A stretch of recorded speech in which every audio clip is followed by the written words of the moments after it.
दोस्तों, मैं हूँ पुण्य। तो कुछ ही महीनों में हमारे गार्डन में विंटर फ्लावर प्लांट की बहार आने वाली है। तो कैसा रहेगा अगर सितंबर के मंथ में हमारे जो गार्डन में बचे हुए विंटर प्लांट है उनसे हम ढेरों सारी कटिंग ले लें ताकि उनसे प्लांट बने और हम जनवरी फरवरी में इनसे फूल पा सकें। तो दोस्तों, ये मेरा पॉइंसेटिया का लास्ट ईयर का प्लांट है जिनको मैंने कटिंग से ही ग्रो किया था। ऐसे मेरे 2-3 और प्लांट्स बचे हुए हैं। एक को तो मैंने ग्राउंड में ही लगा दिया।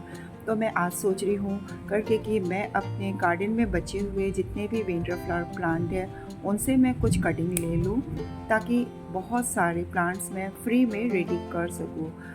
और ये जो पॉइंसेटिया के जो प्लांट होते हैं मोस्टली ये गर्मियों में बचाना इनको बहुत मुश्किल हो जाता है। अगर आपके बच गए तब तो आप बहुत सारे इनसे प्लांट्स बना सकेंगे। जब भी पॉइंसेटिया की कटिंग लेते हैं ना दोस्तों, तो हर समय हमें ऊपर की टिप्स की ही लेनी है, ना कि मिडिल पार्ट जो हार्ड टाइप की ब्रांचेस होती हैं उसको नहीं लेना है। आप देखेंगे कट करते समय जो इनकी जो ब्रांचेस होती हैं बीच में से हॉलो टाइप मीन्स खालीपन होता है। तो 2-3 नोट पार्ट ऐसे ब्रांचेस में ज़रूर रहना चाहिए ताकि वहाँ से और न्यू ब्रांचेस डेवलप हो सके। नीचे की मोस्टली मैंने लीव्स हटा दी। तो इस बार तो मैं पॉइंसेटिया के और भी बहुत सारे प्लांट्स बनाने की कोशिश कर रही हूँ।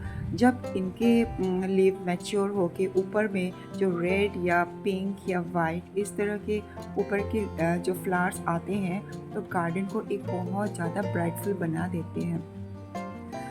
तो ये सारे मेरे नर्सरी से लाए हुए जो छोटे छोटे प्लांट्स होते हैं उन्हीं के प्लांटर्स हैं, नर्सरी प्लांटर। तो ये जो प्लांटर होते हैं ना दोस्तों, कटिंग ग्रो करने के लिए बहुत ही ज़्यादा हेल्पफुल होते हैं। मैं तो इनको कभी नहीं फेंकती, बहुत सारे कामों में इसको मैं लगा लेती हूँ। यदि हम कुछ नर्सरी से छोटी छोटी सैपलिंग लाते हैं तो छोटे प्लांटर्स में इन्हीं में हम ग्रो करके थोड़ा सा मैच्योर होने तक रख सकते हैं। तो मैंने इन कटिंग्स को ग्रो करने के लिए एक भाग सैंड कर लिया है और एक भाग सॉइल, और उसमें फंगीसाइड को मिक्स करके अच्छा सा हल्का सा मैंने मिक्सचर रेडी कर लिया है। जब भी मैं कटिंग्स ग्रो करती हूँ तो इस टाइप का सॉइल मिक्सचर ही बनाती हूँ, या तो सिंपली सैंड में भी ग्रो करती हूँ, मगर खाद वगैरह कभी भी यूज़ नहीं करती। और देखा गया है इस तरह से ग्रो करने से कटिंग से रूट बहुत जल्दी डेवलप हो जाती है।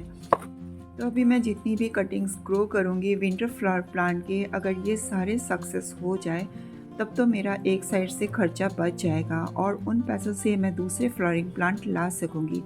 इसी को कहते हैं स्मार्ट गार्डनिंग। जो हमने बचाए थे विंटर फ्लावर प्लांट उन्हीं से हम फ्री ऑफ कॉस्ट से सारे प्लांट रेडी कर लेंगे।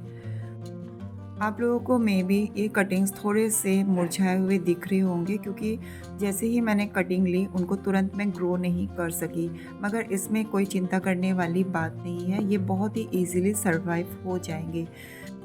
और विंटर सीड्स डालने के लिए मैं जल्दीबाजी कभी नहीं करूँगी, मौसम को ठंडा होने दूँगी, थोड़ा देर से लगाऊंगी और थोड़े प्लांट्स भी देर से बनेंगे, मगर हमारे प्लांट्स बहुत ही हेल्दी और अच्छे से सर्वाइव भी होंगे। तो दोस्तों देखिए, मैंने सभी में मिक्सचर सॉइल फिल कर लिया है और ऊपर से हल्का हल्का मॉइस्ट भी कर लिया है। तो अब मैं सबसे पहले पॉइंसेटिया की कटिंग्स को ग्रो करूँगी।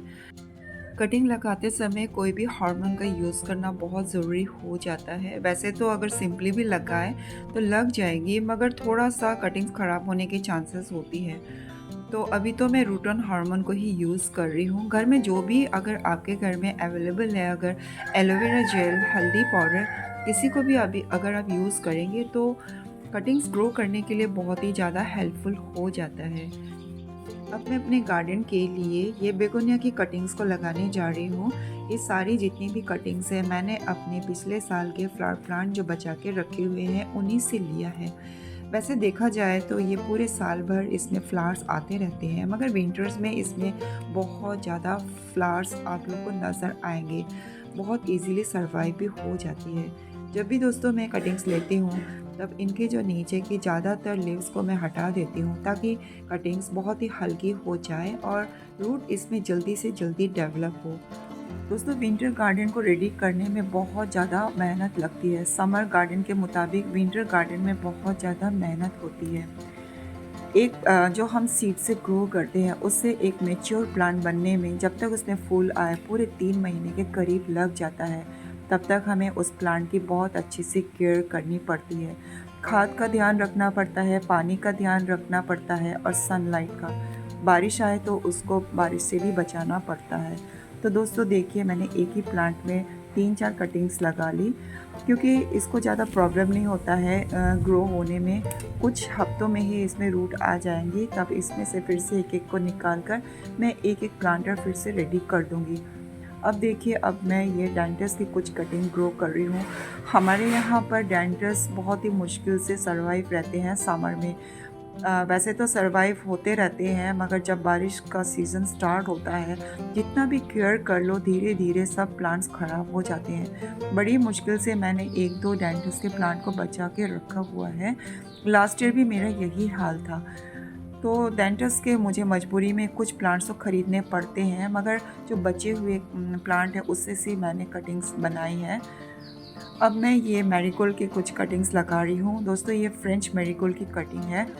मैंने कुछ दिन पहले अपने गार्डन के जो पीछे मेरे मैरीगोल्ड के कुछ प्लांट बचे हुए थे, वहाँ पे बहुत ज़्यादा जंगल हो चुका था। मैंने कुछ वर्कर्स लगाए थे गार्डन को साफ़ करने के लिए, तो उनको मैंने पहले ही बता रखा था करके कि किन प्लांट्स को नहीं उखाड़ना है, मगर उन लोगों ने सफ़ा चट कर दिया, क्योंकि वो लोग नहीं पहचानते कौन से फ्लावर प्लांट है। मैंने उनसे पूछा करके कि क्या आप मैरीगोल्ड के फ्लावर प्लांट को भी नहीं पहचानते? तो बोलते हैं कि दीदी हमें ये सब कुछ आइडिया नहीं है। तो बहुत ही ज़्यादा मुझे गुस्सा भी आया, क्योंकि बार बार उनके पास खड़े होकर हर तरफ से डायरेक्शन देना बहुत मुश्किल हो जाता है। अब मैं सोच रही हूँ करके कि कुछ इम्पेशन की कटिंग भी लगा लेती हूँ। ये वाले जो छोटा सा प्लांटर में लगा हुआ है, ये डबल कलर्स वाले हैं। इस प्लांट को मैंने बहुत ही मुश्किल से रेनी डेज़ में बचा के रखा हुआ है। तो इस छोटे से प्लांट से भी देखिए मैंने कितने सारे कटिंग्स बना ली हैं। इम्पेशन की जो कटिंग्स होती हैं इतनी इजीली सरवाइव हो जाती हैं, अगर हम इसको मिट्टी के अंदर भी ना दबाएं, अगर ऊपर ही हम ऐसे ही मिट्टी पे छोड़ दें, तभी भी उसके जो नोट पार्ट से हैं रूट डेवलप हो जाती है। बाद में उसको निकाल कर फिर से न्यू प्लांटर उसको दे दे। ऐसे ही ढेरों सारे प्लांट्स हमारे बन के रेडी हो जाएंगे। इस बार मैं इम्पेशन के प्लांट्स को ग्राउंड में लगाने की सोच रही हूँ। कुछ ग्राउंड में लगाऊंगी और कुछ पॉट्स में। इस वाले प्लांटर में मैं इम्पेशन के दूसरे वाले कलर्स के कटिंग्स को मैं ग्रो करूँगी। अगर हम अलग अलग प्लांटर्स में अलग अलग कलर्स के ग्रो करते हैं तो बाद में सेपरेशन करने में हमें बिल्कुल भी कंफ्यूजन नहीं होता है। तो इसमें देखिए इस तरह के लाइट कलर के पिंक वाले फ्लावर्स इसमें आएंगे। इस बार मैं इम्पेशन की कटिंग बहुत ज़्यादा ग्रो कर रही हूँ, क्योंकि जैसे कि मेरे गार्डन में विंटर में बिल्कुल भी अच्छे से धूप नहीं आती है। मिडिल पार्ट तक, गार्डन के मिडिल पार्ट तक तो बिल्कुल भी सनलाइट नहीं आती है। तो इम्पेशन के प्लांट ऐसे लोकेशन में बहुत अच्छे से ग्रो होता है। तो एट लास्ट मैं इनमें वाटरिंग कर रही हूँ। अभी तो हमारे यहाँ पे बहुत ज़्यादा गर्मी है, इसीलिए इन कटिंग्स को बचाए रखने के लिए बिल्कुल भी डायरेक्ट सनलाइट में तो नहीं रखना है, बल्कि थोड़ा सा शेडेड एरिया जहाँ पे ब्राइट लाइट आती हो ऐसी जगह हम उसको रखेंगे। तो कुछ ही दिनों में आप देखेंगे ये सारे कटिंग्स अच्छे से ग्रो हो जाएंगे। तो जाते जाते इस वीडियो को लाइक और चैनल को सब्सक्राइब करना बिल्कुल भी नहीं भूलना।